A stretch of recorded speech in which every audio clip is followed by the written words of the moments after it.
Une fois, il y avait un bûcheron avec 2 enfants et leur belle-mère. Le nom du garçon était Ansel, et le nom de la fille était Gretel. Ils vivaient si mal que parfois, il n'y avait même plus rien à manger.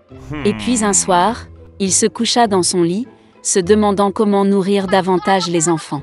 Sa femme lui a conseillé d'avoir des enfants dans la forêt, d'allumer un feu, de donner un morceau de pain à chacun et de les laisser là. Tous les 4 ne meurent pas de faim. Mais le bûcheron n'était pas d'accord. Et jusque-là, sa femme l'a persuadé qu'il était finalement d'accord. Et les enfants, à cause de la faim, ne pouvaient pas dormir non plus et ont entendu tout ce que leur belle-mère disait à leur père. Et quand les parents se sont endormis, Ansel s'est secrètement précipité hors de la maison. La lune brillait et les pierres blanches brillaient comme des pièces de monnaie. Ansel en a empoché autant qu'il pouvait.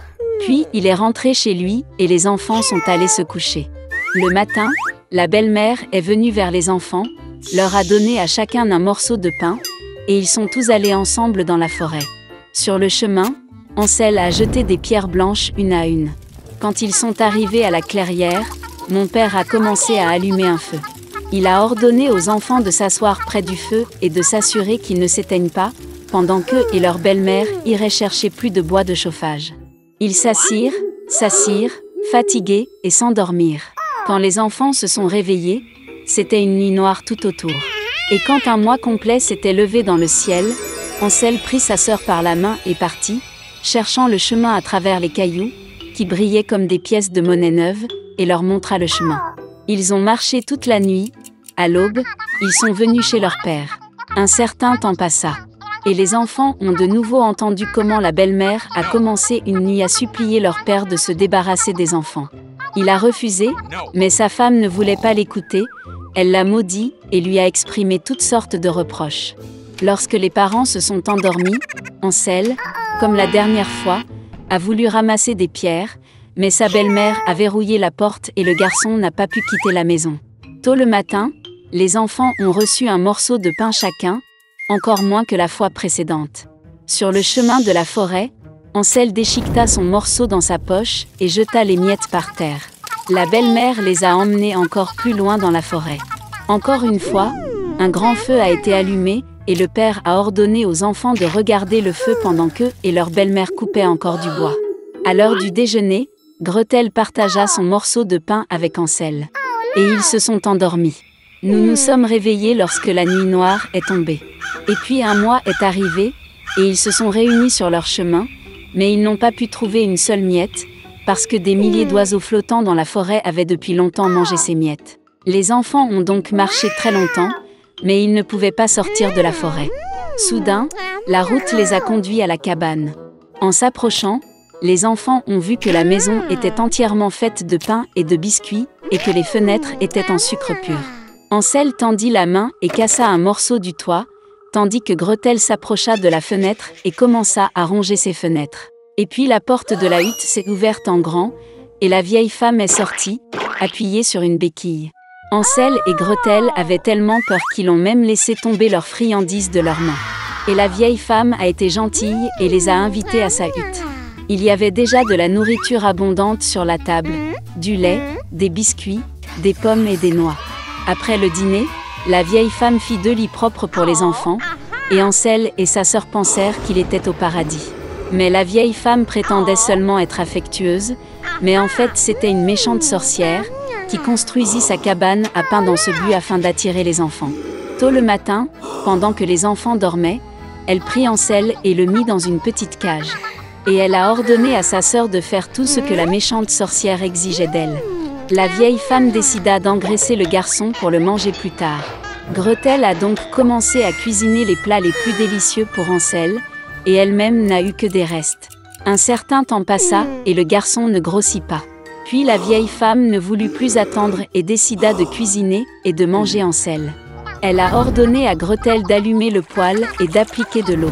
Lorsque le poêle s'est réchauffé, la vieille femme lui a ordonné de monter dans le poêle et de voir s'il faisait assez chaud. Elle a donc voulu pousser la fille dans le feu et la faire cuire. Mais Gretel savait ce qu'elle pensait. Elle a dit qu'elle ne savait pas comment y entrer et a demandé à la sorcière de se montrer. La vieille femme s'est fâchée et est montée dans le four. Puis Gretel la poussa et fit claquer le volet derrière la sorcière. Waouh! Comme la vieille femme hurlait alors. Gretel, quant à lui, se précipita vers Hansel et ouvrit la cage. Après avoir libéré leur frère, ils sont allés dans la chambre de la sorcière, dans laquelle il y avait des boîtes de perles et de pierres précieuses dans tous les coins, en ont rempli leurs poches et sont rentrés chez eux. Pendant plusieurs jours, les enfants cherchaient le chemin du retour. La forêt leur parut de plus en plus familière, et enfin ils virent au loin la maison de leur père. Comme il était heureux de voir ses enfants vivants, Hansel et Gretel versèrent sur le sol toutes les perles et pierres précieuses qu'il avait prises à la sorcière. Il n'y avait pas besoin de penser à la nourriture.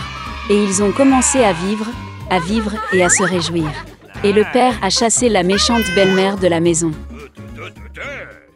Il était une fois un vieux meunier qui avait 3 fils.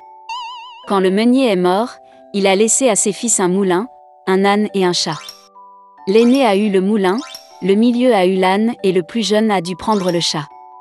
Les frères aînés se moquaient de lui, mais le chat a promis qu'il enrichirait son jeune frère s'il lui donnait une paire de bottes et un sac. Le propriétaire a été surpris, mais a répondu à la demande du chat. Le chat a immédiatement enfilé ses bottes sur ses pattes arrière, a versé de l'avoine dans le sac, l'a jeté sur ses épaules et est parti à la chasse. Dans la forêt, il a ouvert le sac, l'a jeté par terre et s'est caché dans les fourrés. Il n'a pas eu à attendre longtemps. Un lièvre curieux a galopé vers le sac et y est monté pour se régaler d'avoine. Et le chat n'attendait que ça. Il sauta du fourré, resserra le sac, le souleva sur ses épaules et se rendit au château royal. Le roi de ce pays était un grand amateur de bonne nourriture. Le chat s'inclina profondément devant lui tendit le lièvre et lui dit que c'était un cadeau de son maître, le marquis de Carabas. Le roi fut agréablement surpris par cette surprise. Le chat s'inclina, comme un vrai noble, et prit la route. Le lendemain, il est retourné à la chasse avec le sac. Cette fois, il réussit à attraper 2 grosses perdrix. Le roi était ravi de voir un autre cadeau agréable. Pendant plusieurs semaines consécutives, le chat a continué à porter des perdrix et des lièvres au roi. Mais il n'a rien dit à ce sujet à son propriétaire affamé et émacié. Une fois que le chat a vu une princesse dans le palais, elle était très belle. Le chat s'est rendu compte qu'elle serait une merveilleuse épouse pour son maître. Et donc le roi voulait enfin rencontrer le marquis. Le chat a répondu qu'il pourrait le retrouver demain pour une promenade là où se trouvaient les moulins. Et lui-même courut à toute allure vers le moulin. En voyant le propriétaire, le chat a dit que demain il devra nager dans la rivière, puis sa vie changera. Le lendemain matin, dès qu'il est entré dans l'eau, le chat a attrapé ses vêtements et les a cachés dans les buissons. À ce moment, la voiture royale parut sur la route.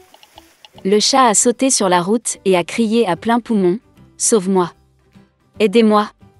Le marquis de Carabas se noie. » En entendant cela, le roi a ordonné de tirer le marquis hors de l'eau. Le fils du meunier a eu très peur lorsque 2 gardes ont commencé à le traîner hors de la rivière, où il se prélassait dans l'eau chaude. Le roi a ordonné de lui apporter sa tenue de soie. Le fils du meunier a d'abord refusé, mais il a tellement aimé les vêtements brodés d'or qu'il a volontiers enfilé la tenue royale. Le roi l'invita à monter dans la voiture, où était assise la belle princesse. Le fils du meunier fut stupéfait, mais sans plus tarder monta dans la voiture. 1 minute plus tard, la voiture roulait à travers les champs et les prairies qui appartenaient aux géants mangeurs d'hommes qui vivaient dans un immense château. Le chat ne perdit pas de temps, et quel était l'esprit se précipita devant la voiture vers le pré, où les moissonneurs travaillaient à la sueur de leur front. Il leur a demandé de dire que ces champs appartiennent au marquis de Carabas, sinon le cannibale maléfique les mangera.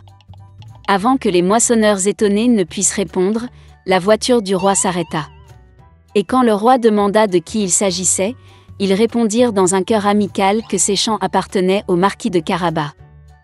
Pendant ce temps, le chat est allé directement au château du mangeur d'hommes. Avec une dextérité féline, il sauta par-dessus le mur de pierre et pénétra dans le château. Le cannibale était assis à une grande table chargée de divers plats. Voyant le chat botter, il fut très surpris d'une telle impudence.